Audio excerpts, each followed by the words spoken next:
ব্যঙ্গাত্মক post থেকে শুরু হয়েছিল যে আন্দোলন, সেটি এখন ভারতের রাজনীতিতে নতুন আলোচনার জন্ম দিয়েছে। ককরোচ জনতা পার্টি নামের এই অস্বাভাবিক আন্দোলনে রাস্তায় নেমেছে হাজারো তরুণ। তাদেরকে সমর্থন দিচ্ছে পুরো ভারত।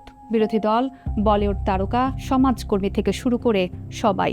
পুলিশের বাধা, লাঠিচার্জ ও কাঁদানে গ্যাসের পরও পিছু হটছে না তারা। প্রশ্ন উঠছে, ভারতের তরুণদের এই ক্ষোভ কি বড় কোনো রাজনৈতিক পরিবর্তনের ইঙ্গিত দিচ্ছে? নড়ে উঠেছে কি মোদী সরকারের গদি? ভারতের রাজধানী নয়াদিল্লিতে কয়েক সপ্তাহ ধরে চলছে ককরোচ জনতা পার্টি বা সিজেপির নেতৃত্বে বিক্ষোভ। আন্দোলনকারীদের মূল দাবি দেশটির শিক্ষা ব্যবস্থায় সংস্কার, পরীক্ষার অনিয়মের বিচার এবং ভারতের শিক্ষামন্ত্রী ধর্মেন্দ্র প্রধানের পদত্যাগ। এই আন্দোলনের পেছনে রয়েছে দেশটির সবচেয়ে গুরুত্বপূর্ণ মেডিকেল ভর্তি পরীক্ষা নিট নিয়ে তৈরি হওয়া সংকট। চলতি বছরের পরীক্ষায় প্রশ্নপত্র ফাঁসের অভিযোগ ওঠার পর কর্তৃপক্ষ পরীক্ষা বাতিল করে। এর ফলে ২০ লাখের বেশি শিক্ষার্থী নতুন করে পরীক্ষার প্রস্তুতি নিতে বাধ্য হয়। দীর্ঘদিনের চাপ, অনিশ্চয়তা এবং ভবিষ্যৎ নিয়ে উদ্বেগ থেকে শিক্ষার্থীদের মধ্যে তৈরি হয় তীব্র ক্ষোভ। এই পরিস্থিতির মধ্যেই জন্ম নেয় ককরোচ আন্দোলন।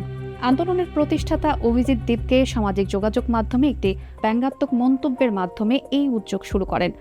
ভারতের সুপ্রিম কোর্টের প্রধান বিচারপতির একটি মন্তব্যে বেকার তরুণদের ককরোচ বা পরজীবীর সঙ্গে তুলনার অভিযোগ ওঠে।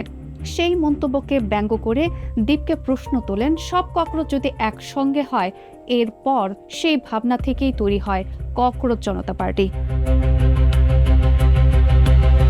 শুরুতে এটি ছিল শুধুই অনলাইন ক্যাম্পেইন, কিন্তু দ্রুতই তার রূপ নেয় বাস্তব রাজনৈতিক আন্দোলনে।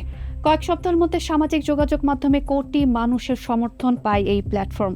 পরে যুক্তরাষ্ট্র থেকে ভারতে ফিরে এসে দিল্লিতে আন্দোলনের নেতৃত্ব দেন দীপকে।